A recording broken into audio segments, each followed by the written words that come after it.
Baru-baru ini kita melihat marak sekali demo besar-besaran, dan beberapa tempat disertai dengan kerusuhan. Yang kita lihat ada kebakaran kantor DPRD Kasar misalnya, atau terbakarnya halte dan fasilitas umum di Senen, Kuitang, dan kerusuhan ini tampak merata di seluruh Indonesia.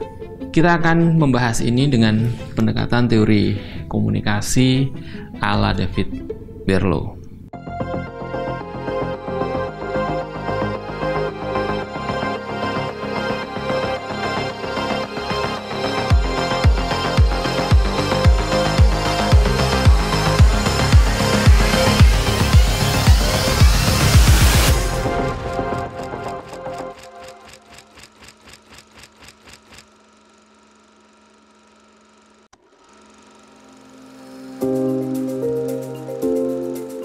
Jadi kalau kita lihat ya, kenapa demonstrasi seringkali atau kadang itu disertai dengan adanya kerusuhan. Dalam teori yang disampaikan oleh David Berlow, itu yang kemudian kita kenal sebagai SMCR teori ya, yang membahas tentang komunikasi, di mana komunikasi itu berlangsung dalam 4 tahap atau 4 elemen. Pertama adalah S, sender, yang kedua adalah M, message, yang ketiga adalah C, channel, yang keempat adalah receiver. Jadi kalau kita ingin melihat bagaimana proses komunikasi berlangsung, maka komunikasi itu berlangsung dari sender menyampaikan message, pesan, lewat media atau channel kepada receiver. Dan ketika kita membahas demonstrasi, maka kita mengenal sender adalah demonstran atau orang-orang yang ingin menyampaikan sesuatu ya, menuntut sesuatu kepada pihak lain. Yang kedua adalah message, tuntutannya, isi tuntutannya. Ini bisa dalam bentuk verbal apa yang disampaikan ya, bisa dalam bentuk tulisan-tulisan gitu ya, spanduk-spanduk, teriakan-teriakan gitu ya. Bahkan kalau dalam hal yang lebih ekstrim bisa jadi lemparan dan seterusnya. Nah, ini message. Nah, channelnya adalah medium apa? Nah, kita bahas tadi demonstrasi itu sebagai medium untuk menyampaikan kepada receiver ya, pemerintah, bisa jadi masyarakat yang lebih luas. Dan hal ini seringkali terjadi karena saluran formal itu tidak lagi efektif. Mereka tidak bisa menyampaikan tuntutan-tuntutan perubahan, tuntutan-tuntutan tentang ketidakadilan itu pada saluran-saluran formal, sehingga mereka turun ke jalan, mereka teriak sambil membawa spanduk, mereka kemudian membawa massa yang cukup besar, misalnya berjalan di yang kita biasa sebut sebagai long march, kemudian dia berkumpul di depan gedung dan seterusnya. Ini biasa terjadi karena tuntutan mereka tidak terwakili oleh pihak yang seharusnya mewakili atau tidak bisa disalurkan lewat media formal. Nah, itu ketika kita membahas teori komunikasi ala Berlow ya, sender, message, kemudian channel, receiver, itu dengan konteks demonstrasi hari ini. Kemarin ya, demo yang terjadi ini kalau kita lihat dari pihak mahasiswa, mungkin ojol atau elemen masyarakat ini ingin menyerukan perubahan, ingin menyerukan sebuah pesan di mana mereka ada keresahan atau mereka ingin menyampaikan sesuatu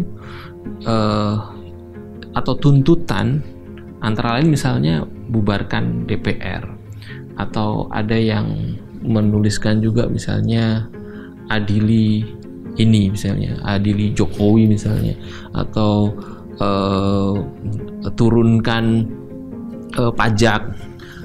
Kemudian ada yang mengatakan juga di dalam spanduk-spanduk itu kalau kita baca misalnya hapuskan tunjangan rumah DPR, dan lain sebagainya, karena memang ketimpangan kesenjangan begitu besar.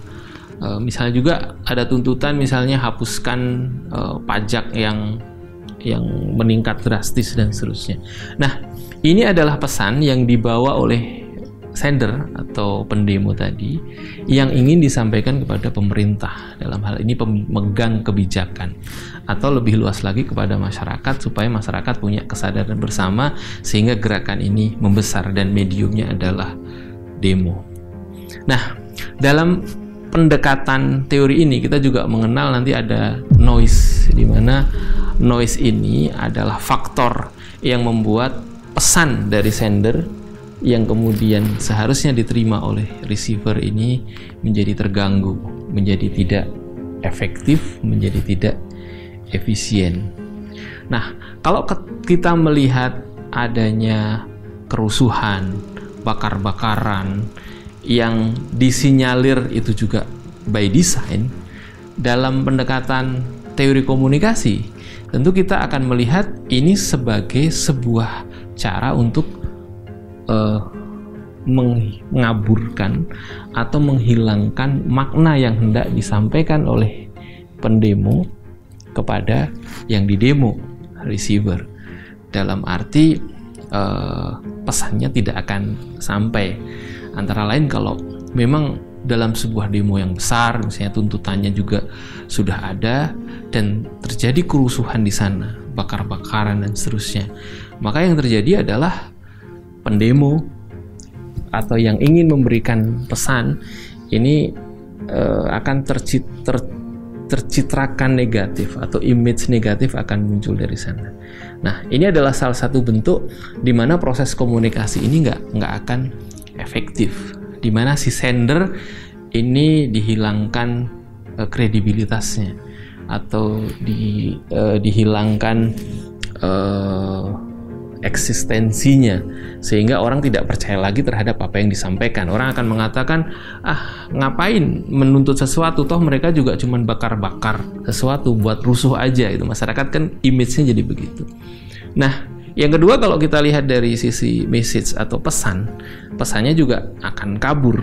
Apa yang disampaikan akan tertutupi dengan berita misalnya terbakarnya halte, terbakarnya gedung, ada jumlah korban meninggal dan seterusnya, sehingga apa yang ingin disampaikan itu menjadi tertutupi, sehingga mediumnya yang tadi disebutkan demonstrasi, demo, itu menjadi medium yang tidak lagi efektif untuk mengantarkan pesan dari sender kepada receiver. Di titik inilah receiver kemudian tidak menerima ini secara konjungsi atau secara sesuai dengan apa yang ingin disampaikan, dan masyarakat sebagai receiver juga itu akan tidak percaya dengan apa yang disampaikan oleh sender. Nah, ini salah satu pendekatan kalau kita ingin melihat kenapa setiap demo besar seringkali ya itu ada kerusuhan, ada pembakaran, bahkan ada pengerusakan fasilitas umum. Ini bisa jadi adalah bentuk mengurangi atau menghilangkan efektivitas komunikasi yang dibangun sebagai bentuk tuntutan yang seharusnya itu clear, disampaikan dari sender kepada receiver, itu menjadi kabur dan hilang makna. Nah, apakah teman-teman melihat ini sebagai fenomena yang sama?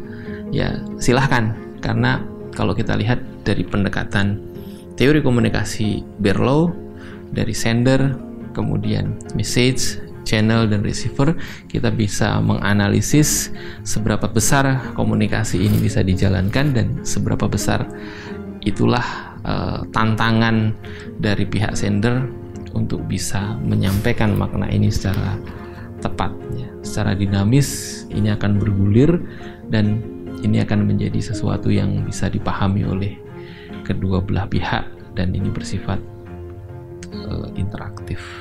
Nah, itulah salah satu cara kita melihat demonstrasi yang ada di sekitar kita dan noise atau hambatan yang ada, sehingga kita bisa clear ini sebenarnya demonya ini pesannya apa. Kita coba bisa lebih dalami itu. Kemudian apa yang terjadi dan apa responsnya kemudian. Nah, bisa jadi ini jadi dinamika yang terus bergulir, sehingga di satu titik ini akan menjadi, bisa jadi eskalasinya akan lebih besar atau eskalasinya berkurang, atau bagian yang sedang diperjuangkan juga lama-kelamaan akan hilang atau justru menjadi sesuatu yang membesar, efektif, dan menjadi sesuatu yang sesuai dengan apa yang dicita-citakan oleh si sender atau penggerak demo.